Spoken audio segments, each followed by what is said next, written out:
Hello learners. How are you? Hope you're all doing well. Today I'm going to discuss about constructors in Java.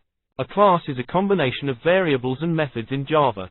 A constructor is a special method of a class which will be called automatically when an object is created. No need to call constructor method exclusively.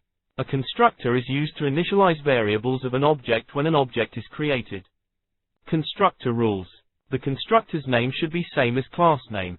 There is no return type for constructor, not even void. Access specifier of constructor must always be public. Example: class employee, public void display, this is a method. Public employee, this is a constructor. Observe that class name is employee and constructor name is also employee. Constructor employee method has no return type.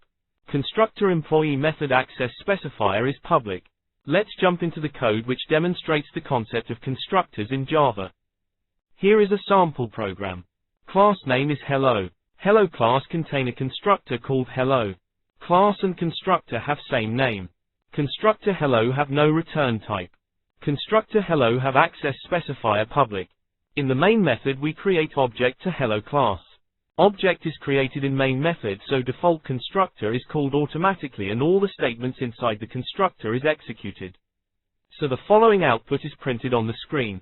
It's time to conclude. Key points. A constructor is a special method of a class which will be called automatically when an object is created. No need to call constructor method exclusively. Constructors can be overloaded based on requirement. Constructor rules.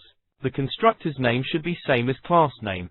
There is no return type for constructor, not even void. Access specifier of constructor must always be public.